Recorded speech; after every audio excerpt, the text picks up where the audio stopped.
शेतकरी बांधवांनो, आज आपण परत एकदा मक्याचा प्लॉटवरती आलो आणि मक्याला जो रेग्युलर आहे तो आजार म्हणजे पोग्यात आडी पडणे.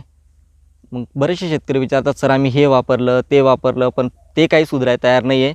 मी परत एकदा सांगतो तुम्हाला की मक्याला जर पोग्यात आडी पडली असेल तर आपण जेव्हा स्प्रे करतोय ते चांगले मॉलिक्यूल चांगल्या कंपनीचे वापरले पाहिजे. मी पहिले तुम्हाला दाखवतो की काय प्रॉब्लेम आपल्याला प्लॉटवरती दिसतोय.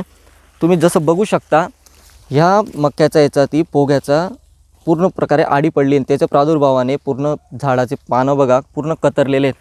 मी तुम्हाला ह्याचा आपलं प्लॉट सुधारण्यासाठी 3 प्रोडक्ट सांगतो जे तुम्ही अवश्य वापरा. पहिलं हे फ्युजन जे की इमामॅक्टिन ॲडव्हान्स पेस्टिसाईडचं, दुसरं आहे सुलतान म्हणून क्लोरो 50% आणि तिसरं आहे झेनॉन जे झिंक आहे, जे मक्याला अत्यंत गरजेचं आहे.